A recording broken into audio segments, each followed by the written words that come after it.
ሰላም ጤና ይስጥልን ተመልካቾቻችን ከአንከር ሚዲያ ዝግጅት ክፍል ያክብሮት ሰላምታችንን እናቀርባለን። ዜናዎችን ይዤ መጥቻለሁ። መሳይ መኮንን ነኝ። የአማራ ህዝባዊ ተጋድሎ ወደ አዲስ ምዕራፍ እየገባ ነው ተባለ። ከመከላከል ወደ ማጥቃት ከአማራ ክልል ወደ ሌሎች የኢትዮጵያ አካባቢዎች ትግሉን ለማሸጋገር የሚያስችል ምዕራፍ ላይ መደረሱን በደቡብ ጎንደር የጉና ክፍለ ጦር አዛዥ ለአንከር ሚዲያ ገልጸዋል። ፋኖን ለመከፋፈል የተለያዩ ሙከራዎችን ያደረገ ያለው የአብይ አህመድ አገዛዝ በብሔራዊ ቴሌቪዥኖች የሚተላለፍ አንድ ዘጋቢ ፊልም በማዘጋጀት ላይ መሆኑ ተገለጸ። ለዘጋቢ ፊልሙ ቀረጻና ቃለ መጠይቅ በተለያዩ የአማራ ክልል አካባቢዎች የተከናወነ ሲሆን በአዲስ አበባም በአገዛዙ የተዘጋጁ ራሳቸውን የፋኖ ሰርጎ ገቦች እንደሆኑ አድርገው እንዲተውኑ የተመለመሉ ሰዎች የሚካተቱበት መሆኑንም ለአንከር ሚዲያ የደረሰው መረጃ ያመለክታል። ከፍተኛ ወታደራዊ ዘመቻ በማከናወን በፋኖ አመራሮች መሃል ክፍፍል ለመፍጠር የተደረገው ሙከራ ያልተሳካለት የአብይ አህመድ አገዛዝ በሚሊዮን የሚቆጠር የማማለያ ገንዘብ ስጦታና የእርሻ መሬት በማቅረብ የፋኖ አመራሮችን ለመጥለፍ እንቅስቃሴ መጀመሩን ከምንጮች መረጃ ለማወቅ ተችሏል።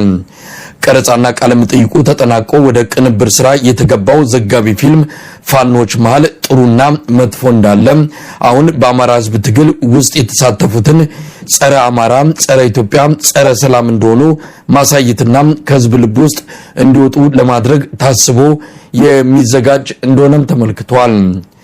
ቀደም ሲል በፋኖ ስም ተወንጅለው እስር ቤት የሚገኙትን ሰዎች ሳይቀር በቃል መጠይቁ በማካተት ፋኖን የማጠልሸትና የተቀጣጠለውን ህዝባዊ ተጋድሎ ለማዳከም ከፍተኛ ዝግጅት የተደረገበት ዘጋቢ ፊልም መሆኑንም ከደረሰን መረጃ ለማወቅ ተችሏል። ለዚህ ዘጋቢ ፊልም ግብአት እንዲሆኑ አንዳንድ በገንዘብ ተሸንግለው እጃቸውን እየሰጡ የፋኖ ተዋጊዎች የተካተቱበት ሲሆን አጠቃላይ ቅንብሩ ተጠናቆ በዋና ዋና የሀገሪቱ የቴሌቪዥን ጣቢያዎች እንደሚተላለፍ የደረሰን መረጃ ያመለክታል። ይህ በእንዲህ እንዳለ በባህር ዳር ዙሪያ ካለፈው ሳምንት መጀመሪያ አንስቶ እየተካሄደ ያለው ውጊያ አሁንም እንደቀጠለ ነው። በጢስ አባይ የተሰማራው የአብይ አህመድ ሰራዊት ከፍተኛ ኪሳራ እንደደረሰበት የአንከር ሚዲያ ምንጮች ካደረሱን መረጃ ለማወቅ ተችሏል። ከጢስ አባይ እስከ ሳባታሚት አንደሳም ያለፉትን 6 ቀናት ብርቱ ውጊያ ሲደረግባቸው የቆዩ አካባቢዎች ናቸው። ዛሬም ውጊያው እንደቀጠለ ነው። የዘውትር ተባባሪያችን እንዳደረሰን ዘገባ ከሆነ የባህር ዳር ዙሪያው ተጋድሎ ያገዛዙን ኃይል በከፍተኛ ሁኔታ እያዳከመው ይገኛል። በባህር ዳር ከተማ ከሰኞ ማለትም ከ24/03/2016 ዓመተ ምህረት ጀምሮ ፋኖ ኃይሎች ትልልቅ ከተሞች ላይ ራሳችንን ለመከላከልና ለማጥቃት ዝግጅት እያደረግን ስለሆነ ምንም አይነት የመኪና እንቅስቃሴ እንዳይደረግ ባለው መሰረት ዛሬ በባህር ዳር ከተማ ላይ አካባቢው ማህበረሰብ ዕቃ ምናምን እየገዛ ነው ያለው። ነገር ግን ጎን ለጎን በባህር ዳር ማዕከል ያደረገ በተለይ በአዴት በኩል ጭስ አባይ፣ በመራይ በኩል መሸንቲ፣ በአቸፈር በኩል ቁንዝላ፣ ኢስማላ እንዲሁም የቋራ፣ የመተማ፣ የአለፋ ፋኖች በደቡብ ጎንደር በኩል ደግሞ እንግዲህ ደቡብ ጎንደር እንደሚታወቀው አብዛኛው ወረዳ በፋኖ ቁጥጥር ስር መግባቱ ይታወቃል። ከሰሞኑ ደግሞ የደቡብ ጎንደር ፋኖች ተንደርድረው መጣው በቤዛዊት በኩል በአጠቃላይ ባህር ዳር ከተማ ከበባ ውስጥ ነች ማለት ይቻላል። አሁን በጠቀስኩልህ በአዴት በኩል፣ በመራይ በኩል፣ በአቸፈር በኩል እንዲሁም በደቡብ በኩል በከተሞች ጥግ ላይ ከፍተኛ ውጊያ እየተደረገ ይገኛል። በተለይ በዋናነት ጭስ አባይ እና አንዳሳ በኩል በርካታ ሰራዊት ከ10,000 እስከ 15,000 የሚሆን ሰራዊት አስገብቶ ከፍተኛ ውጊያ እየተደረገ ነው ያለው። በዚሁ መሰረት የጭስ አባይ ፋኖች የመከላከል እና የመልሶ ማጥቃት እያደረጉ የመጣውን ኃይል መክተውታል። አሁንም ውጊያው አልቆመም። በባህር ዳር ከተማ ግን መሳይ የመንግስት የሚሆን የግል ሆስፒታሎች ሙሉ በሙሉ ማለት በሚቻል ሁኔታ በቁስለኛ ተጥለቅልቆ ነው ያለው።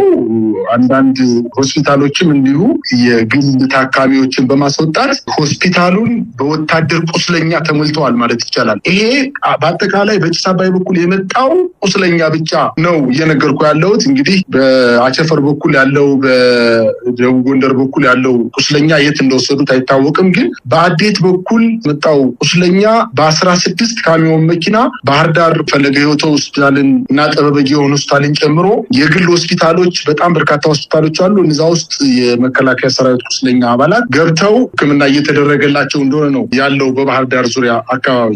በፋኖች አካባቢ የሚታየው እንቅስቃሴ ወደ ባህር ዳር እየተቃረበ የመጣው በትንሽ ኪሎ ሜትሮች ርቀት እየተካሄደ የሆነው የፈጠረው ተጽዕኖ አለ። እንግዲህ አረጋ አስተዳደር በዋናነት የሚገኘው ባህር ዳር ነው። እንደው የፈጠረው ተጽዕኖ አለ ይሄ ውጊያ የሰሞኑ በተናጠል ትግል ቀርቶ አሁን በዞን ደረጃ በወረዳ ደረጃ የነከሌ ፋኖ ማለቱ ቀርቶ አጠቃላይ እየተጠቀለለ ወደ አንድ የትግል ምዕራፍ እየመጣ ያለበት ሁኔታ እንዳለ መንግስት ስላወቀ ከተሞችን ለማጥቃት ከፍተኛ ዝግጅት እያደረገ እንደሆነ ገብቶታል። መንግስት በባህር ዳርም ይሁን በትልልቅ የዞን ከተሞች ላይ ትልልቅ የመንግስት ባለስልጣናት እና የመከላከያ ጀነራሎች በከተሞች ላይ በየቀኑ ማለት በሚቻል ደረጃ ማህበረሰቡን በስብሰባ አማረውታል። ባህር ዳር ከተማ ሲፈልጉ መምህራን ለብቻ ይሰበስባሉ፣ ነጋዴውን ለብቻ ይሰበስባሉ፣ የመንግስት ሰራተኛ ብሎ ይሰበስባሉ፣ እንደገና አጠቃላይ የከተማውን ህዝብ ይሰበስባሉ። እጅግ በጣም ስጋት አድሮበታል መንግስት። እነሱ እያሉ ያሉት ምንድነው? መከላከያ ከተሞችን ተቆጣጥሮ ለረጅም ጊዜ ሊቆይ አይችልም። የአካባቢው ታጣቂዎች፣ የፖሊስ አባላት እንዲሁም የአድማ ብተና አባላት በአጠቃላይ የጸጥታ ኃይሉ ከአስተዳደሩ ጋር በመሆን የሲቪል አስተዳደሩን ለማቋቋም ፍላጎት አለውና በዚህ ፍላጎት ህብረተሰቡ እንዲተባበራቸው ከፍተኛ የፖለቲካ ውትወታ እያደረጉ ነው ያሉት። ነገር ግን በከተሞች በሚደረገው ስብሰባ ላይ መሳይ አንድም ግለሰብ አስተያየት እየሰጣቸው አይደለም። እጅግ በጣም ያስፈራቸው ነገር ከሚተኮስባቸው ጥይት በላይ ያስፈራቸው በከተማ ውስጥ ስብሰባ በሚያደርጉበት ሰዓት ህብረተሰቡ ዝም ጭጭ ብሎ እስከ ስብሰባው መጨረሻ ድረስ ጸጥ ማለቱን ያስፈራቸው። እንዳውም አንዳንድ ጀነራሎች አንተ ተነስና ተናገር በዚህ ጉዳይ ላይ አስተያየት ሲባል አይ እኔ የምሰጠው አስተያየት የለኝም፣ አሁን ስብሰባው የሚመጣው ተገድጄ ነው የሚል መልስ እየሰጡ ስለሆነ እጅግ በጣም ፈርተዋል፣ ሰክተዋል። ይሄ ወደ ከተሞች አካባቢ ደግሞ ጥይት በሚተኮስበት ጊዜ ወይንም በጭስ አባይ በቤዛዊት አካባቢ በአቸፈር በኩል ቁንዝል አካባቢ በዘጌ አካባቢ እየተጠጋ ሲመጣ ደግሞ በከተሞች መካከል ላይ ቦምብ በመወርወር በትምህርት ቤቶች ላይ፣ በመንግስታዊ ባልሆኑ ተቋማት ላይ፣ በሆቴሎች አካባቢ ላይ ቦምብ በመወርወር ህብረተሰቡ እንዲበረግግና እንዲደነግጥ በማድረግ ትግሉን ለማጨናገፍ ከፍተኛ ጥረት እያደረገ ነው መሳይ። አሁን ይሄንን ነገር ያደረገው ፋኖ ወረወረው፣ የፋኖ ኃይሎች ከህብረተሰቡ ጉዳት እንዲደርስበት ስለፈለገ ነው፣ ፋኖ ነው እንደዚህ ሰላም እንዳይሆን እያሉ ሰፈር ለሰፈር ሁሉ ወሬ እያሰሩ ነው። ነገር ግን መንግስት እንደወረወሯቸው እነዚህን ቦምቦች በተለይ ባህር ዳር ከተማ ላይ በትምህርት ቤቶች ላይ የተወረወሩትን ቦምቦች መንግስት እንዳደረገው ማረጋገጫ የክልሉ የግብርና ቢሮ ኃላፊ ዶክተር ድረስ ሳህሉ የባህር ዳር ከተማ ከንቲባ የነበረው ማለት ነው። ቦምቡ ከመፈንዳቱ በፊት ትምህርት ቤት ሄዶ ከአንድ ሰዓት በፊት ልጁን አውጥቶ ወደ ቤቱ ወስዷል።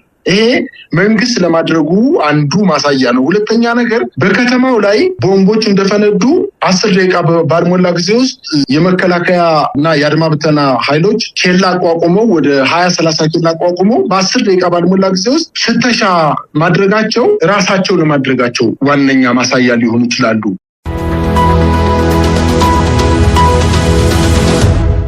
ለህዳር 30 የተጠራው የአዲስ አበባው የተቃውሞ ሰልፍ ተከልክሏል። አዘጋጆቹ ሰኞ ዕለት ዛሬም ጋዜጣዊ መግለጫ ይሰጣሉ ተብሎ ይጠበቃል። የተለያዩ የፖለቲካ ስብስቦችና ግለሰቦች በጋራ የጠሩትን የህዳር 30ውን የተቃውሞ ሰልፍ የአዲስ አበባ አስተዳደር መከልከሉ ታውቋል። የሰልፉ አስተባባሪ ኮሚቴ አባላትን ያነጋገሩት የአስተዳደሩ ጸጥታና ደህንነት ቢሮ ኃላፊ ወይዘሮ ሊዲያ፣ የአዲስ አበባ ፖሊስ ኮሚሽነር ጌቱ፣ የፌዴራል ፖሊስ ምክትል ኮሚሽነር መላኩ ማስፈራሪያና ዛቻ በተሞላበት ምላሽ ሰልፉ እንዳልተፈቀደና ለሰልፉ የሚደረግ ቅስቀሳ እንደተከለከለ መግለጻቸውን ያገኘነው መረጃ ያመለክታል። የሰልፉ አዘጋጅ ግብረ ኃይል ለዛሬ በጠራው ጋዜጣዊ መግለጫ ስለቀጣዩ የህዳር 30 ሰልፍ የማይሰረዝ ቀጠሮ መሆኑን ለማሳወቅ መዘጋጀቱ ነው የግብረ ኃይሉ አባል መጋቢ ብሉይ አብርሃም ለአንከር ሚዲያ የገለጹት።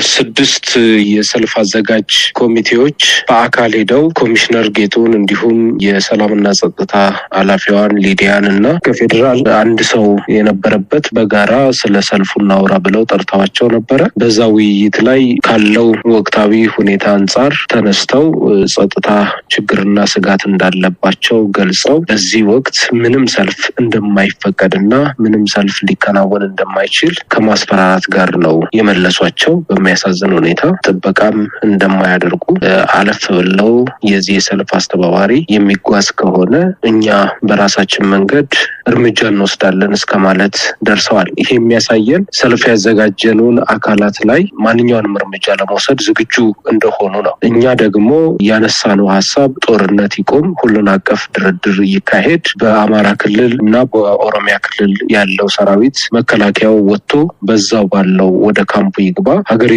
ትረፍ ነው ጥያቄያችንና ሰላማዊ ጥያቄ ነው። ይህ በተቀመጠበት ሁኔታ ህገ መንግስቱን ጭምር እየጣሱ ነው እየከለከሉን ያሉት። ነገር ግን እኛ ህገ መንግስታዊ መብታችን ስለሆነ እስከ መጨረሻው እንደምንገፋበት በዛው ላይ ነግረናቸዋል። ስለዚህ አሁንም ያለው አቋማችን ይህ ሰልፍ እንደማይቀርና ለዚህ ሰልፍ ዝግጅታችንን እየጨረስን ነው። ከዚህ በኋላ አንዳች እንቅስቃሴ ብታደርጉ ደም ቀኑን ጠቅሶ ነው ከዛሬ ጀምሮ ብታደርጉ እርምጃ እንወስዳለን ነው። በስምም በግልም እየጠሩ ነው ለወይዘሮ ሊዲያ ጭምር ሲያስፈራሩ የነበሩት አከሌ እንዲያርጋል እንዲነህ እንዲናረጋለን አይነት በማስፈራራና ዛቻ የተሞላ እንደነበረ ሰምተናል። እንግዲህ ምን ልታረጉ ነው? አሁን ተከልክላችኋል። ስለዚህ ሰልፍ ራሱ መግለጫ እንዳትሰጡ አንዳችም ነገር እንዳትሉ በሚል ነው የገለጻችሁት። እናንተ ደግሞ ነገ ጋዜጣዊ መግለጫ ጠርታችኋል። ምን ማለት ይቻላል? አንደኛ እስከ መጨረሻው ድረስ በዚህ አቋማችን ነው የምንጸናው። ህገ መንግስታዊ መብታችንን ተጠቅመን የጠየቅነው ጥያቄ ለእስራትም ለማንኛውም መከራና ችግር ቢዳርገንም ወደኋላ ምንል አይደለንም። እዚህ የተሰባሰብነው ሀገር ወዳድ ዜጎችም እንዲሁም ፓርቲዎች ያለን አቋም ጽኑ ነው። ሀገሪቱ እየሄደችበት ያለው መከራ ቀላል እንዳልሆነ የተገነዘብን ስብስቦች ነን። ለረጅም ጊዜ ስንዘጋጅ ስናወራ ስንወያይ ቆይተን ነው ወደዚህ ውሳኔ የመጣ ነው። ስለዚህ አሁን ከውሳኔያችን የሚቀለብሰን የሚያስቆመን ምንም ነገር የለም።